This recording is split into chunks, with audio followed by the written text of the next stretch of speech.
Good evening, good morning, good afternoon, wherever you might be watching this video. Welcome back to the Same Old Arsenal podcast. Our season starts now. Tonight, I am joined, of course, by my right-hand man. And our guest tonight is Turkish. How are you, sir? I'm good. How are you? I'm all right, mate. I'm all right. I'm quite excited, actually. This is the first time I've been excited for God knows how many years. Me and Lee were saying. Yeah, following Arsenal. So, judges, how you been? Now, we haven't spoken for a while, so get it off your chest before we start talking. Have you been to any VIP sporting events since you've been away? What have I been to? I've been to Wimbledon. Went to Wimbledon. VIP. Very important person. Very nice. That was champagne reception, strawberries and ice cream if you wanted it. It was very nice. And the unbelievable thing about it, we had. Oh God, here we go. Oh no, it's unbelievable. This is right. We had court 1 tickets, right? And my friend phoned me and said, "Are you at Wimbledon?" So I said, "Yeah." He says, "Well, I work on centre court. Do you want to come to centre court?" So we was pinging between the pair of them. Who gets that? It's like the old ball from court 1 to centre court, to court 1 to centre court. So we see all the good tennis, and it was good. So that was very good. Any cricket? I went to a bit of cricket. Been to the Birmingham Bears versus Yorkshire. Bit of hospitality up there, which is very nice. Bit of a roast beef dinner. It's got to be the only reason you go, because what is a Londoner watching Birmingham Bears versus bloody? I have to say I'm a massive Yorkshire fan, because in the day, growing up was Jeff Boycott was my idol. As you know, Jeff Boycott's just had a triple bypass operation. I don't know if you know that. I don't know that. No. And I wished him well, and I hope for a speedy recovery. And I got a like from my idol, so that was great. So also went to see Paul Merson up in Edgbaston as well. Had a little luncheon date with him, which was very nice. Yeah. I think that's about it, really. I'm trying to think if there's anything else. So obviously went to Soccer Aid. That's something I think I mentioned about. You already spoke about that on the last one. I spoke about that, but last that shows how long. So so other than that, and of course, I've just come back from Hopton, caravan site. So fantastic, you know what I mean? So good. All expenses caravan trip to Hopton. Can't complain. You can't complain. Well, can I just one more thing I've got to say. I only went and won the bingo top prize for. Can you believe it? Unbelievable. So not only that, it only paid for me holiday, Craig. Can you believe it? But anyway, you didn't fit right in the bingo hall. It was fair. £400, top prize. £400, not to be sniffed at, mate. No, not to be sniffed at. You know what I mean? So all in all, great summer, son. Great. I've had a great summer. Spent a few days in hospital. Yes, which you've done very well. Yeah. Withdrawing from horrible drugs, but I'm back now. Hello. That's it. So Turkish, what have you been doing in the summer? Anything good? Yeah, I went to Barcelona for a few nights for a stag. That was a bit messy, but apart from that, just been enjoying the summer air. Lovely. Yeah. Well, I mean, you don't need to go anywhere, do we? Yeah, exactly. And what are you doing Thursday, Turkish? What are you doing Thursday? I'm the best man at my friend's wedding, so I won't be in London, but wicked. Looking forward to that. Oh, well, I did go back to the UK to my mum's 60th. That was good. Oh, I see that. Yeah, done very well there. I missed that it's a surprise, wasn't it? Surprise! I made her cry and everything. Brilliant. If it's going to make your mum cry, that's how to make her cry, really. That's it. Yeah, but it puzzled me though. She cries when I come home, but she doesn't cry when I leave. I'll never get that one. Anyway, let's get back to talking about the Arsenal. First questions to you both. Lee, we'll come to you first, mate. The transfer dealings in the pre-season. Happy? Yeah, I've got to say that. So far so good. I've been quite happy, really, if I'll be honest. No real big glamorous signings, but signings that I think that we've needed, and sometimes those signings that you really need are always not the glamorous ones, Dare I say it, down the road, Spurs were recruiting some players there. No one was sort of going mad about, but it was the foundation for them to be a really good side. So, and I think that we've done that. I'd still believe and I really do believe that we still need a couple more if we're going to really push for because I think this top four, looking at it now, is going to be really tough to get into at any stage. I really do. So to get to the top four this season is going to be tough. It's going to be an achievement if we get there. But I think if we can just get one or two more in, I think we've done really well. But so far, the Torelli signing has excited me because it's something that we've needed for a very, very long time. Looking at him in the World Cup, you will get the negative people that turn around and go about the World Cup, and they said, "Yeah, but look, we bought John Jensen on the back of a great European Championships," and it's true, we did. You know what I mean? He probably he wasn't a bad player. We bought him because he scored the winner. Yeah, but looking at him in this World Cup, I don't know about you guys, but the Uruguayan games I looked at all the time because he was there. I was impressed with him. It's just what he was doing, and I was looking at him thinking that's what we've wanted for 2, 3, 4 seasons. So yeah, so far so good on the summer transfers. Turkish on Lucas. I can't pronounce. If anyone watches this podcast, they know that I'm awful at pronouncing names. How do you pronounce his name properly? I'm not sure if it's Torreira or Torreira. Torreira. I don't know. Anyway, we'll call him Lucas Torreira. No, we can't call him Lucas because then we've got 2. Oh yeah.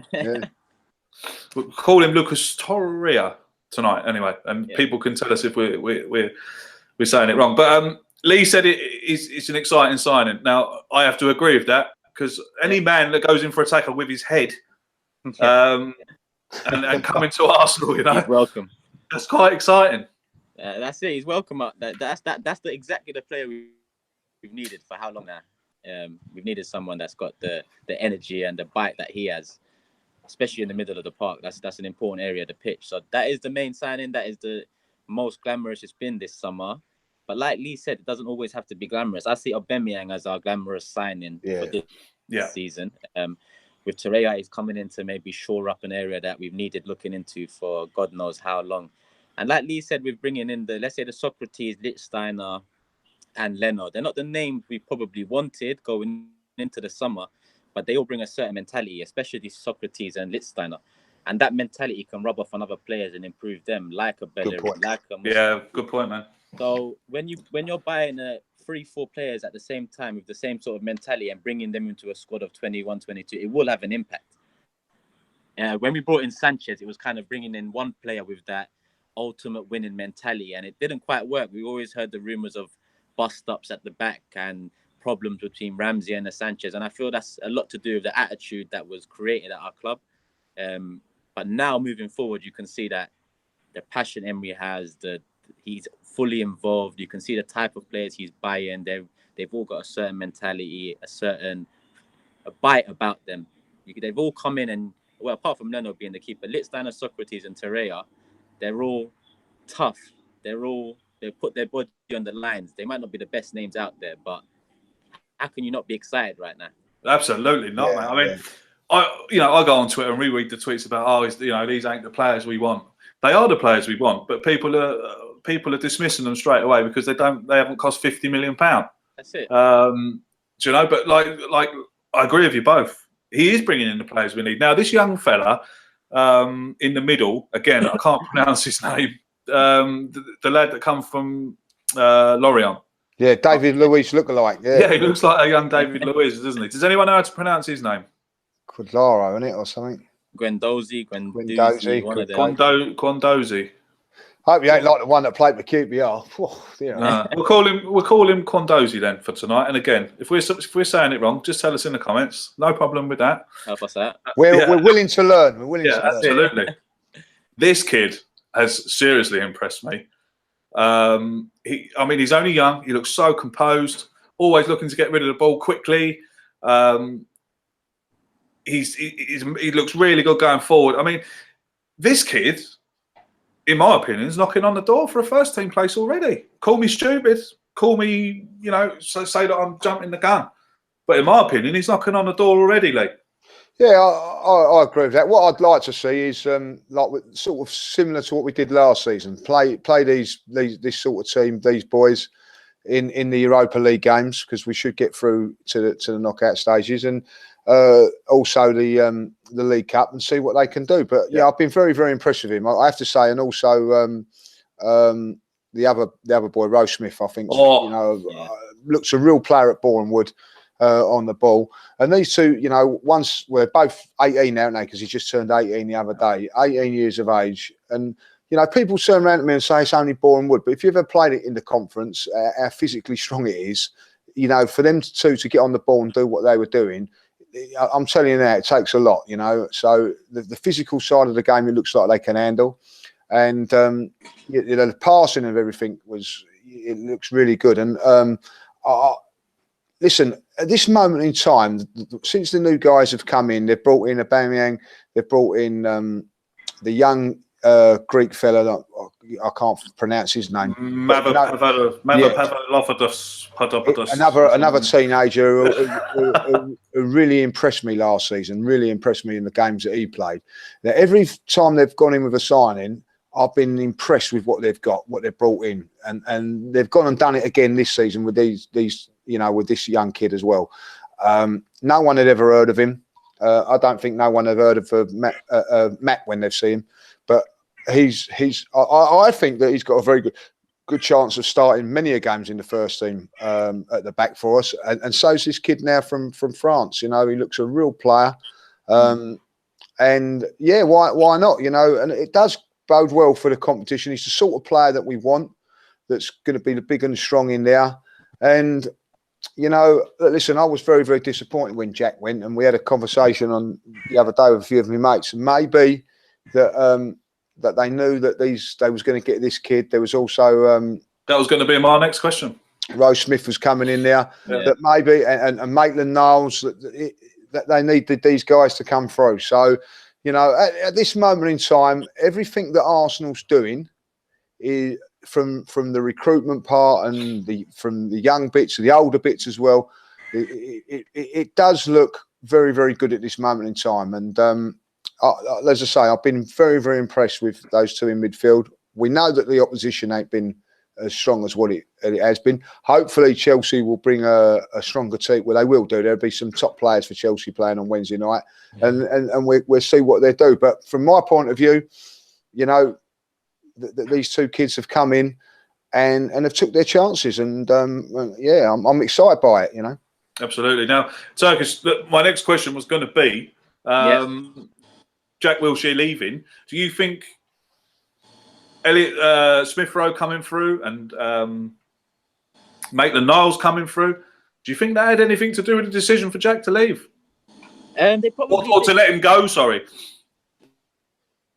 Have a part to play, because obviously Jack sat down with Emery and they discussed the plans moving forward, and you could tell Emery's got Ramsey key in mind first. But with Maitland-Niles, he's been promoted a bit more to the centre midfield position.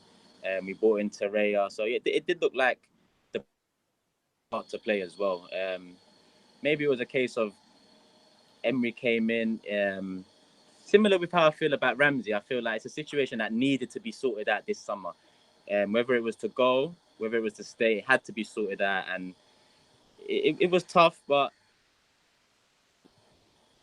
it's not nice losing a player that loves the club. You've got might have lost Turkish here.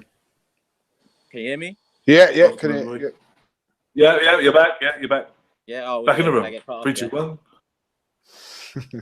I think so. We can't see you anymore. We can still hear you. That's all right. Yeah, that's the main thing. But I'll try to sort out the camera now. You can still hear me now? Yeah, I can still hear you, mate. Yeah, carry on. Yeah, like I said, losing a player that loves the club is never a nice thing.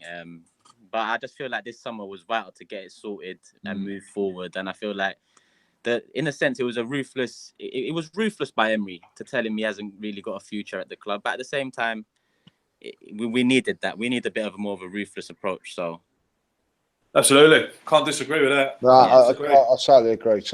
I think what everybody is now is accountable, aren't they? From the manager to the players, everybody's accountable. Because if, for instance, if Arsenal start losing games, Emery becomes vulnerable, and he ain't going to want that. He's in a good job.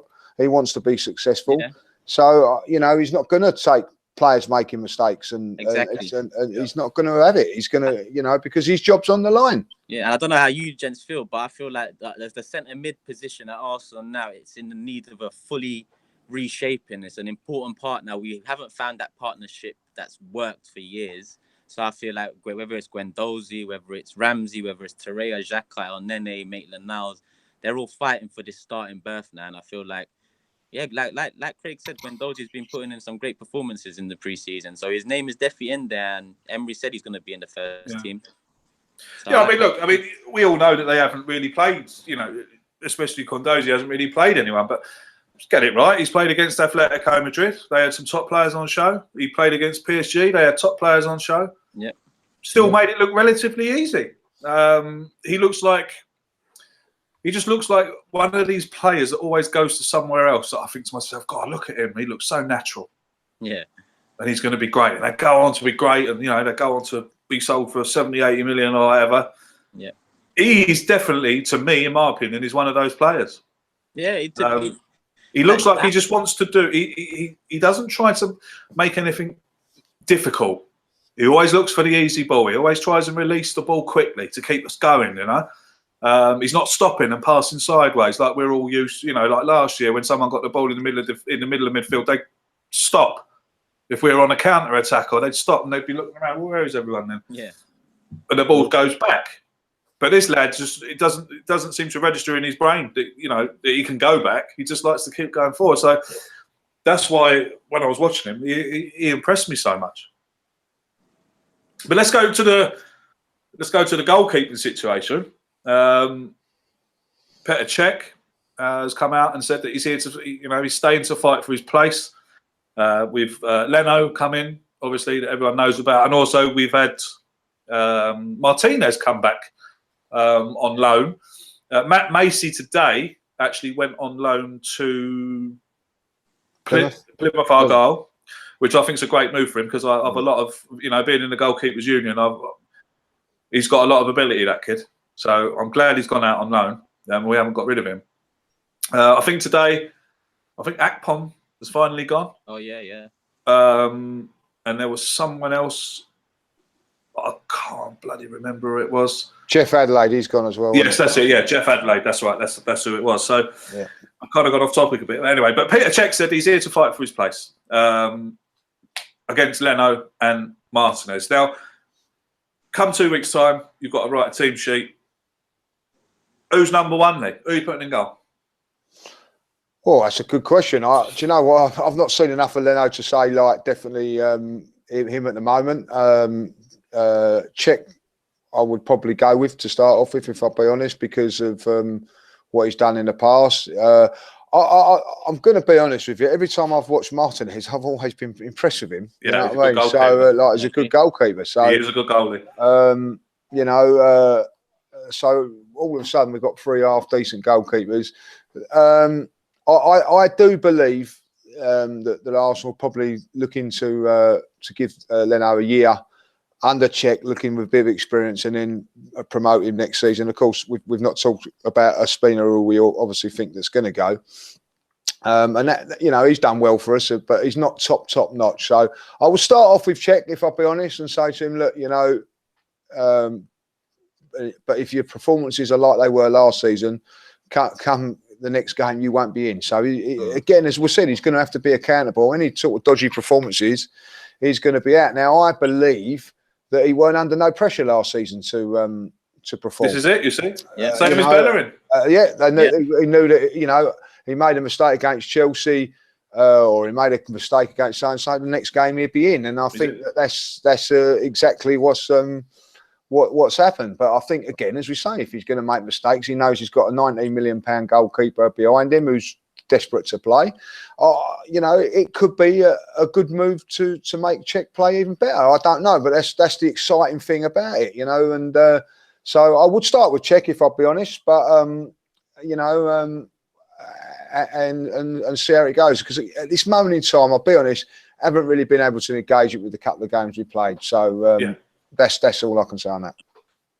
I mean, interesting point you make there about him being, you know, an understudy for a year. I mean, he's only 26, and that is still very young. Very young, yeah. Get another 10 years out of him. I mean, look, what Petr Cech's 37 this year, isn't he? Definitely. Yeah. So you know, that's another 10 years, 11 years we've got left in him yet. A lot of people I've seen coming out, he ain't the goalkeeper we need. He's rubbish. He's fourth behind this fella for Germany. No, he's not a rubbish goalkeeper. Let me tell you this: he is not. He is a bloody good goalkeeper, who unfortunately is German. And Germans, the Germans have always had good, class goalkeepers. I'm not saying he's world class because he's not. But what I'm saying, he's not as bad as everyone's making him out to be. I don't know too much about the goalkeeper, so I've got to ask this question: is he better than Butland, who is available? Absolutely, he is better than. In your opinion, in my opinion, he's better than Jack Butland. Well, that's fair enough. So that's fair enough. On your red bit. Yeah, well, look, you can go and have a look. You can go and have a look on YouTube, and you can type in Leno mistakes. Right? Yes, he's made mistakes. Of course, he's made mistakes. So is every goalkeeper. So is every goalkeeper. But he's now come to Arsenal under a new regime, under new coaches, and he's an understudy to Petr Cech, right? He obviously knows that he's probably going to be Cech's understudy for a year, like you said, Lee. But what excites me about it is he's going to have a whole year under Cech, under his guidance. All right, he'll probably play Europa League and Carling Cup games. He's not coming to Arsenal. He's not coming here thinking, right, I'm going to be in the first team. That's what I don't think. I think, like you said, you hit the nail on the head. He's come here to be sub-goalkeeper, play the Carling Cup games, FA Cup games, Europa League games, Petr Cech in the league. Come the end of the year, then he's ready to go, number one. You know, so I agree. And then Martinez, then he's still very young. I think he's only in his mid-20s as well. He comes up as well. He comes up to number 2. He starts playing. So I think it's a very good thing there that we've got with these 3 goalkeepers. Yeah. Because let's have it right. Probably since Lehmann, we haven't had a goalkeeper that we could really trust. Although putting your trust in Lehmann sometimes was a bit. Yeah, well, that just shows you how poor our goalkeepers have been, isn't it? But Lehmann weren't poor, was he? No, that's what I'm saying. Like since Lehmann, you know, what I mean, we haven't really had no one we could trust since. We haven't. Yeah. And that's it. You know, and that's true. You know what I mean? We've had some clowns. You know what I mean? We have. But the funny thing is, other teams have had clownier clowns. Yeah.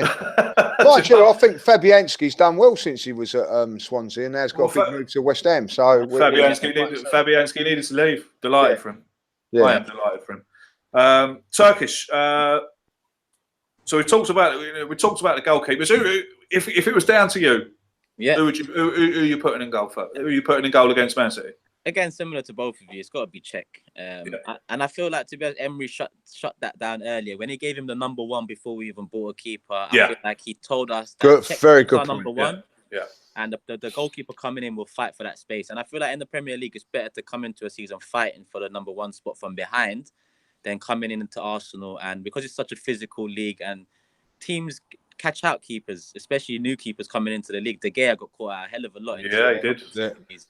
So maybe it's the best way forward. And Cech is on 1 year left of his contract. So we could be looking at Leno challenging Cech in the season. And Europa League games, they're vital to Arsenal now. They're not throwaway games anymore.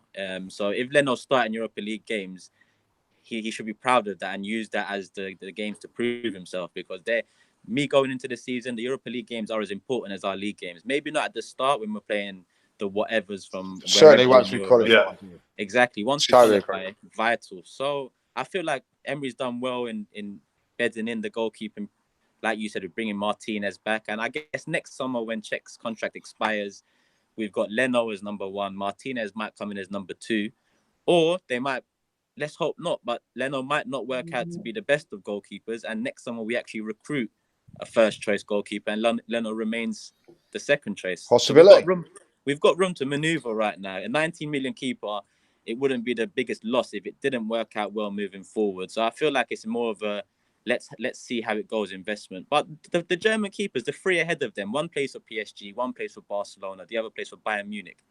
Yeah, so they're not rubbish keepers. They play for the best teams in Europe. Absolutely. Of course they're going to get picked. Yeah, so but they are better than Leno. You know, there's no argument there. They are better than Leno. You know, but I mean, when the signing was announced, you know, you go on Twitter and people moaning again. Yeah. We ain't good enough. This, that, and the other. And then put an Arsenal shirt on. Do you know? So it's the same with the. It was the same with Emery. People were saying this, that, and the other, and he hadn't even managed the game. It's the culture of fans nowadays. The culture of fans is to say the most outrageous and shocking things that go against the grain to get some likes or get some views. Yeah. That's what it is now, and that's what you see coming out. I mean, the people that have come out to talk down about Emery, talk down about the new star, the new coaching methods. It's who is that benefiting? We all want the same thing, Arsenal to come back. So whatever's happened in the past, move forward, and let's just see how it goes. Absolutely. An interesting point we all three of us made there was about Europa League. Perhaps Bernard Leno were playing Europa League. We don't know that Emery is going to put a second-rate team out in the Europa League. We knew it was going to happen with Arsene Wenger. We knew it was going to happen with him. Emery comes into Arsenal, into the Europa League. Lee, is he going to risk the younger players in the Europa League, or is it a competition he's going to go after? I don't think it's a risk. Look, we was a poor side last year, if I'll be honest, and we got into, if you can't get into top 2 in that group, there's something wrong. You know what I mean? And we easily qualified for it last season. It's not a worry getting into that qualification. Let's qualify it with the youngsters. That means we can concentrate and focus on getting a good start in the Premier League, which is something we've not done for a long, long time. So after 2 squads like we did last season, we don't want Mesut Ozil, Aubameyang flying all the way to Russia, coming back and all that. Leave them at home, get them nice rested for the Premier League. But once we get through, then we can. When we play the likes of a Chelsea or somebody like that, we're going to go in with our top guns. And we've got, as it stands at the moment, our best chance of getting Champions League football is via the Europa League. Yeah. In my opinion, because the top 4 is going to be difficult because there's 6 teams in there, and you can throw your hat on either one of them. I do believe that Manchester City and Liverpool will battle it out for the title. And I do believe it's Manchester United, Chelsea, us and Tottenham that will be battling for the other 2 places. It's going to be tough. But what we've got, which is better than those teams, is we've got a nice little safety net of the Europa League. They've got the Champions League. So for Tottenham, Chelsea, Manchester United, those teams to get back in the Champions League is to get top 4 and win the Champions League. That's a tough ask. We've got that, plus a little of getting into the Europa League. Now, Chelsea are like us. They've got the same thing with us, where I think they'll do the same thing. They will look at it and think, things are not quite going. They've got the safety net as well. So I think it could be our advantage. It would take a little bit of pressure off of getting in the top 4. You imagine if you're Spurs, Liverpool and Manchester United as them 3, and they've just maybe not got 1 or 2 good results going into the Champions League. They've got to really focus on that, where we can us and Chelsea can be nicely rested for those games in midweek and really attacking the Premier League like it should have been done last season. But because we had no plans, no structure to our team last season, we messed that up. Now, I don't know about you guys, but I do see, as we just talked about the goalkeeper, it looks like there's a plan for the goalkeeping situation. It looks like a plan for our defending. There looks like a plan. So I'm sure, as we're saying, that Emery, because his job depends on it, Craig. His job depends on it. He's got to make sure that he navigates this right. You know what I mean? It's no good, being top of the Europa League qualifications, and then we're going and losing to Swansea, Fulham, and on a Sunday, and we're mid-table, because no one's going to accept that. So he's got to be very careful how he negotiates this. The strongest side going in one competition, in the other, and then we navigate it from there. And listen, if I'll be really honest, if we're second in the league and we're looking like we're going to qualify for the top 4, then keep the kids going in that competition, because a season, a year, 2 years down the line is going to benefit them even more. That's how I see it. Absolutely, that's how I would do it. Yeah, Turkish. I forgot what I was going to ask you now. It'll come back to me in a minute. That's bloody side effects of those horrible things I was taking. I was going to say, oh yes, it come back. Ping. For me, Emery gets a clean slate this season, and so do all the players. To me, right? The Mesut Ozils, the Bellerins, the Czechs, you know, Ramsey, whoever, everyone's got a clean sheet, right? My expectations for next season, my lowest expectation would be a top 4 finish. Is Emery under pressure to finish in the top 4? Do you think the board have said to him, top 4, you've got to finish in the top 4? It's exactly what Lee said. The first half of the season, priority is the league. Play the kids in the Europa. We'll get through regardless. Analyze the situation December, January, and then you prioritize moving forward. How I look at the season, my expectations, I'll be happy with 2 things. I'll be happy with 4th and no Europa League, no other cup. And I'll be happy with 5th in the Europa League. Interesting. And that indicates to me, 5th indicates a challenge for top 4 as well as winning the Europa League on the back of it. So that would improve us from the season before. It will get us into the Champions League. He'll have a summer where he can maybe get the more glamorous names in, because we can't fully blame him for the glamorous names right now, because we are a Europa League team 2 years in a row now. So that, I think we forget that at times. I think we do forget that when we're looking at certain names.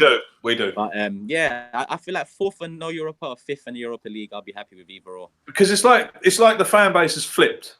You know, I don't want to bring it up too much, but I'm going to have to.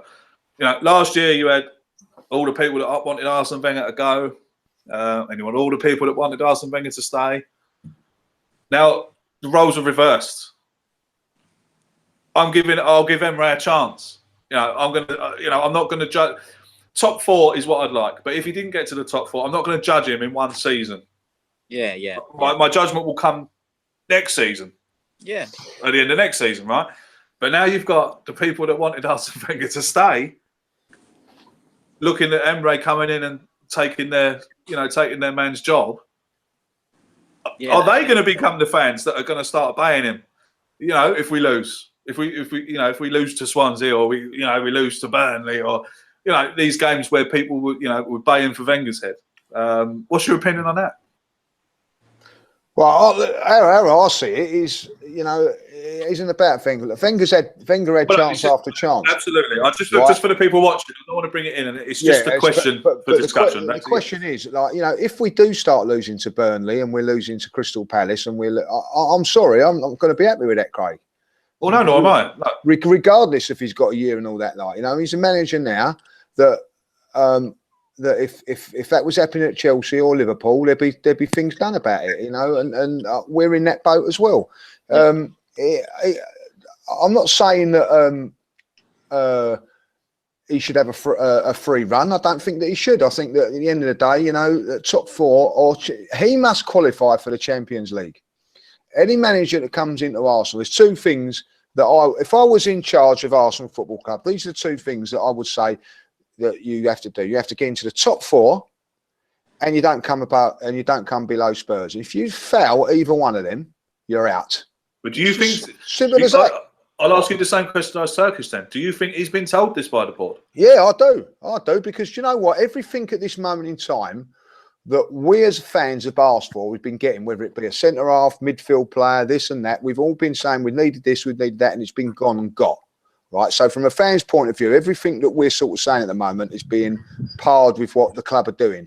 Now, all of us fans are saying top 4. Right? You know what I mean? Like, at the end of the day, so if we're all saying it, surely the board and the club are saying, well, Arsenal can't afford to be out of the Champions League another year, Craig. They can't afford it. Mm-hmm. You know what I mean? Like, because as Turkish just said, all of a sudden we're going to be a Europa League side, and Arsenal never moved in to the bowl, the Emirates, for being Europa League. Simple as that. You know what I mean? Now, it wasn't that done, so there is pressure under him to get in there. Do I think that he can do it? Yeah. You know what I mean? Listen, there might be circumstances that mean that it doesn't happen. You know what I mean? Like, God forbid it, one of our best players can get injured. You know what can happen, but ultimately, I believe at the end of the day that he has got to deliver something.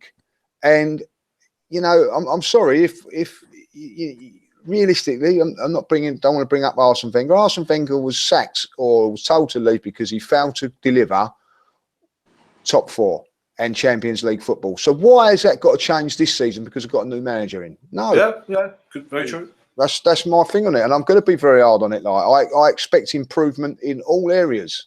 Yeah, you know what I mean. Like, and well, and give him his due. He's doing it. Yeah, exactly. Yeah, but now obviously it's he's doing it. We can all see that he's buying players in positions that we've been screaming out for players to be bought. That's all very well, but now he's got to put a team together, a formation together, the tactics together to actually go out on the pitch and do it. Now, I don't know about you, Turkish, but the man fills me with confidence. Yeah, I love listening to him. Well, when I can make out what he's saying, but I love listening to him, seeing him on the sideline, trudging up and down the sideline during a friendly. All these little things are just making me feel this man. Is this the man we've been waiting for the last 12, 13 years to come in and turn Arsenal upside down and take us back to where I think we belong? Well, I'm sure where Lee thinks we belong, and I'm sure you and every other fan up at the top of the Premiership competing for the title. Does he fill you with that confidence that he does, mate? Yeah, listen, from day one, from when we heard that he came in, because from when we heard he was on top of the list of targets, he came in and his approach to the interview, the detail he came with on the players, the analysis is what drew us into him.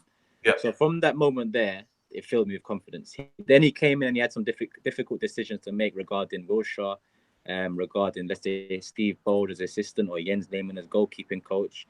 He had to decide whether to bring in his people, and he made them decisions. He's moved forward with them decisions. He fully takes part in training sessions.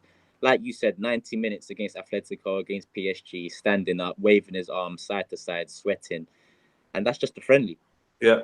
So right now, he's filling me with the most confidence, especially now that the areas he's filled as well is the areas we've been crying out for: goalkeeper, defence, and defensive mid, centre mid. He's filling all those gaps in. He hasn't put a foot wrong, in my opinion, since he's come to the club. The Ramsey situation will be another key decision for him to see what he does moving into the season.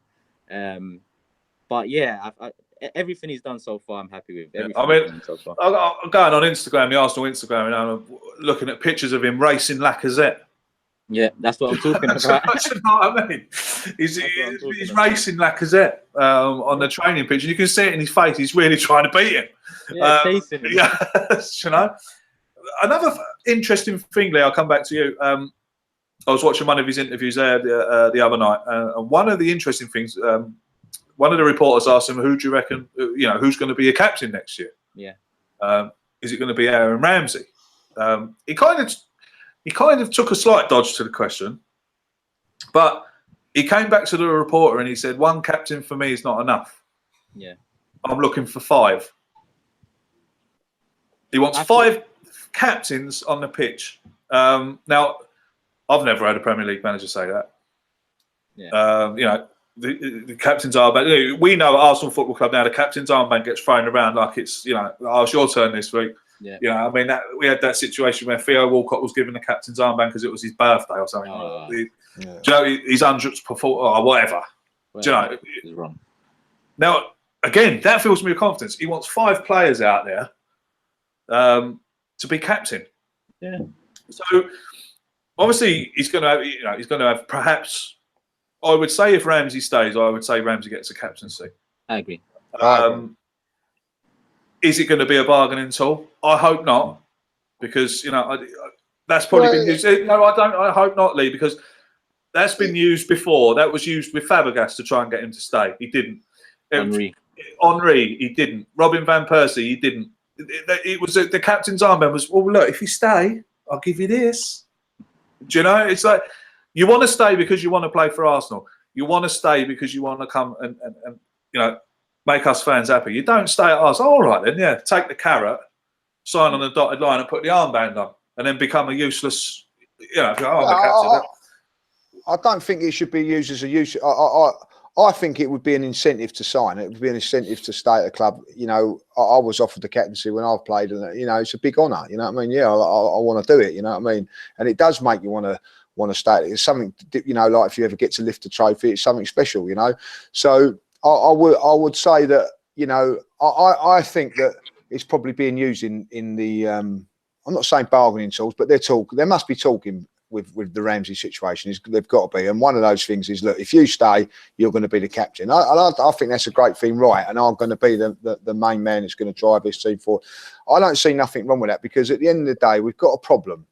Is that when you're offering people like Mesut Ozil 350 grand a week, you know, and you've got then Aaron Ramsey going into his last year of his contract. You also offered the likes of Alexis Sanchez 300 grand a week, which he turned down and chose to go to 500. That's never by the by. At the end of the day, Aaron Ramsey, and I'm going to emphasise this, is no fault of his own, has got all the power because of how Arsenal have let it go. So somewhere along the line, we've got to get in line with it. Now, we can't go silly and ask for silly money, like giving 300 grand a week, but you could say to Aaron, look, we'll give you 170 grand a week, but you've got the captaincy. With that captaincy, Craig, comes a lot of other incentives along the way as well, like, you know what I mean? So, you know, so I think that maybe something like that could be done, and I think it'd be a perfect captain for us. But, you know, I agree. You can't just sort of say, look, you're going to get this, and you know. But there's going to have to be there's going to have to be a point, and because as manager of Arsenal, Emery does not want to be having what Wenger had with the two guys before last season hanging over his head. You know what I mean? He cannot afford to do that. So at some stage within the next week, this decision's got to be made, one way or the other. And you know, I don't know if Arsenal are playing hardball or they're not, but something's got to be done. And if it means, look, Aaron's going to stay and he's going to be captain, you know, listen, if I was Aaron Ramsey and they're offering me a contract and they're going to turn around and going to say, I'll tell you what, though, we're going to give it to Mesut Ozil, that's a kick in the nuts for him when they've given him 350 grand and they're also giving him the captaincy. So try and even it up a little bit and go, look, okay, look, we give him that much. We can't afford to give you that much, but I'll tell you what we can do. We can make you captain of this football club, which is a massive honour.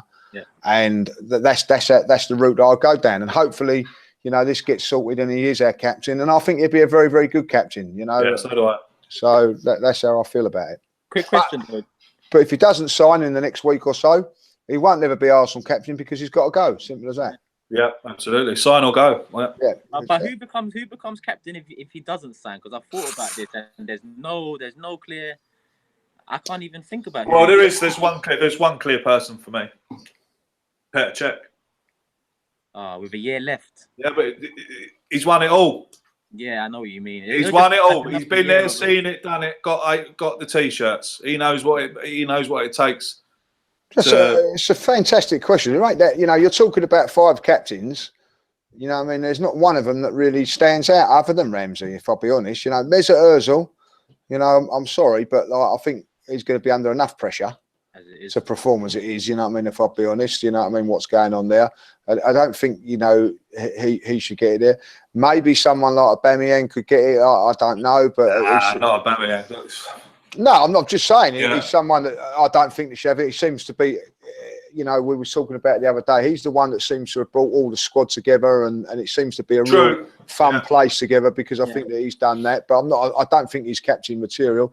You look at the 2 centre halves. I think that, you know, if I'll be honest, who are they going to be exactly?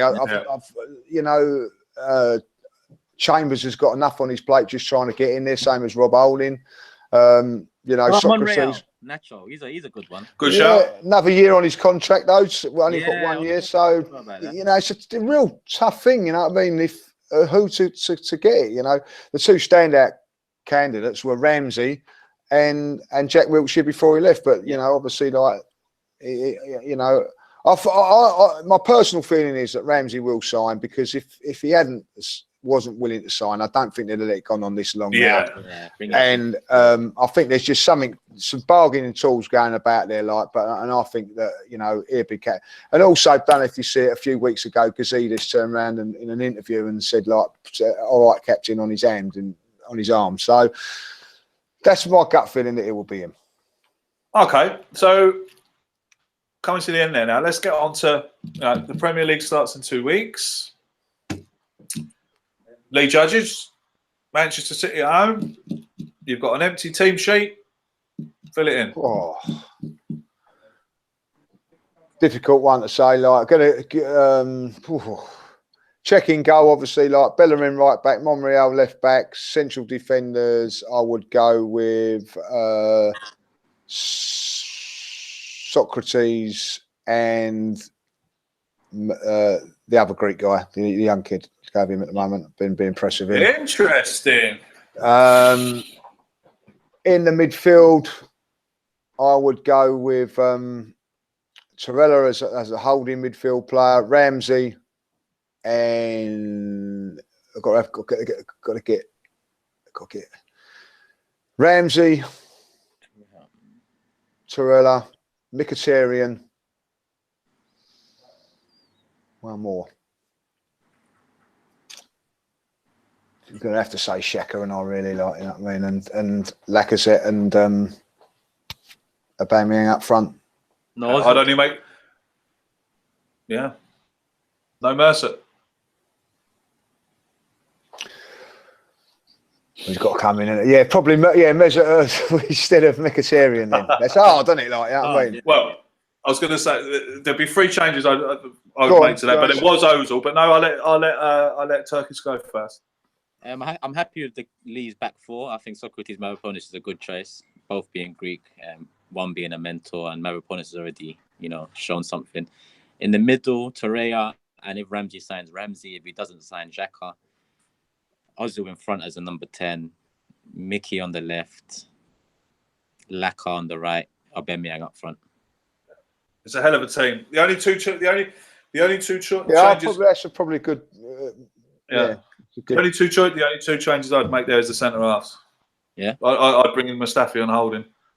I think Socrates and Mav, as we'll call him. Mav, I like that name.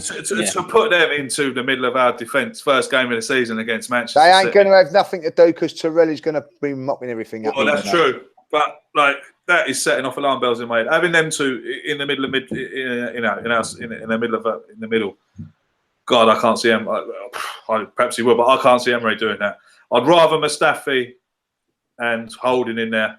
With Bellerin, they've all played together before. No, not Chambers at all. No one's put Chambers in, have we? Well, true. And I'm actually surprised that Emery's kept. He's signed a new contract, hasn't he? So see something in him. Must see something in him, yeah. Perhaps it could be Chambers, Mustafi and Chambers. Who knows? Well, I think big, massive gamble putting Socrates and the Greek lads Mav in there for the first game of the season. I think any centre back pairing we do going in, it's going to be. Yeah, they ain't great, are they? Yeah, it's going to be a bit of a test. Which whoever we're going with, it's all tests going into the season. So Chambers is a good shout, though. I forgot about Chambers. To be honest, we need someone British in that back 4. I'll be honest. We need someone that knows what the club's about. That's gonna love. We need to find ourselves another Tony Adams, don't we? That's it. We do. Someone of that. I look at these young. Like say for someone like Chambers, you really could not only just push for the Arsenal team, but England as well, because in that Walker position, you know what I mean. Like if he's going to play free, it's a real big season for him. So and he has played right back, right. Listen, there is another theory that he goes 3 at the back. Yeah. So but we're sort of saying 4. So we'll see. But one thing about that, I probably would change that and go the Lacazette, Aubameyang, Mkhitaryan one. But I just feel that if we played that, we're a little bit light in midfield. Yeah. And where do we get our width from? I know, I don't want to see Aubameyang playing out on the left, if I'll be honest, but I know they interchange. I would like to see another player brought in there, maybe Dembele or someone like that. But someone like that, yeah. Yeah, someone like that, yeah, would be a, That's why Ramsey deal is key right now. If Ramsey doesn't sign and we sell him, I don't see many centre mids out there now. No, let's go and get a wide player. Go get a wide player. Guendouzi, promote him a little bit, put the pressure on a bit, and let's just see. But you've just led me into my final question of the evening. Absolutely beautiful. There's one player we haven't mentioned this evening that's come back to Arsenal, and that's Lucas Perez. Yeah. Now, Lucas Perez, for me, came into that Arsenal team 2 years ago, and proved his worth for me. Champions League hat-tricks, beautiful finishes in the Premier League, then get shipped off out. Yep. Never understood it. To this day, I still never understood it. In my opinion, Lucas Perez can be that player we need on the left wing. Do you agree or disagree? Well, I don't disagree because he's got a chance. You know what I mean? Do I think that we win the league with him playing out there? No, I don't. But a good squad player to come in, a good player to come into certain games, yeah. And if things ain't going well, someone that can come in there and do it, yeah. So I've got no qualms with that. And touch wood, hopefully he does really well. Turkish, what are you saying about Lucas Perez? You know, again, he's another player that could come back under this new regime, under this new coaching, you know, and could really, really shine if he's given his chance. Definitely, I agree with you. I was impressed in the first season. Not overly impressed, but with the chances he got, I was impressed with his assists, his goals. He was productive. Yeah, good point. The only issue I have is that Lee said the width. Now, if out of our current batch, I'd be happy with Perez starting on the right, cutting in on his left, and Mickey starting on the left, cutting in on his right, but we then lack width completely. So out of the current batch, I've got no qualms with it. But if we can get a winger that's right-footed to go on the right wing, I'd be more than happy. But Perez deserves another chance because he is very productive. Even this pre-season, he's got a couple goals and assists. And yeah, I like Lucas Perez. I like him, and I always have liked him. And when he got shipped out, I just couldn't understand it. There's a lot of things we couldn't understand, really. Yeah. I mean, there was at one point, he was the most gifted finisher we had. Yeah. And then he gets shipped out. I just never understood it. Anyway, that brings us to the end of our first show of the season. Thank you very much for everyone that's watching. Who's still supporting us. Thank you for everyone who's still following us on Twitter, still interacts with us on Twitter, follows us on YouTube, likes our videos, shares our videos. I'm going all Yankee-fied now. Smash the like button, yo. Hammer, what is it? What they say? Yes. Subscribe, turn notifications on. Notification squad. Me and Lee are going to Dublin on Wednesday. I'm jealous. We're going up to Dublin to watch Arsenal Chelsea. And here's a great fact about Wednesday: it's going to be the first time that me and Lee have met in person. In person, like, you know? Yeah. So, very cool. Very cool. So looking forward to it. Like we've been invited to the Dublin Arsenal Supporters Club, by the way. So we're trying. That's where we'll end up. So yeah. I'm looking forward to it. The Aviva Stadium, Lee, you haven't been there yet. It is a magnificent stadium, very much like the Emirates, to be honest, but with green seats. I've been past it. Went past it once. It's just that it's got a funny dip to one side, because when it was being built, the people in Dublin, when they knocked down Lansdowne Road, there's obviously housing estates all around it, and when they were building the Aviva and the plans came out, there was the people to the north, I think, objected it to being all level all the way around because it knocked out their sunlight. So when you see there now, it looks like if you could see it from above, it looks like one of those small bowls that you have to piss in when you go to hospital. That's what it looks like. A bit like the new Tottenham Stadium. Yeah. Well, no, that looks like that's a real. That looks like a real toilet. Yeah. And also, obviously we tweeted out today. Me and Lee have been asked to represent Arsenal at the Boot Room online football magazine to give our thoughts on the upcoming season. So that will be online soon, and when it is, obviously I'll put the link on Twitter, and you can all have a read. Thank you very much. We're back. The same old Arsenal. We'll see you again after the Manchester City game. We'll do a little. Don't forget, we'll do a little bit on Wednesday night. Oh yeah, of course. Yeah, we'll do a few Facebook lives do a few things live. On Wednesday. Bit of Instagram, bit of this, bit of the other.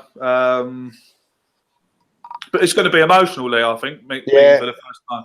Yeah, it's going to be like one of those scenes where they're running down a beach. I can see a hug.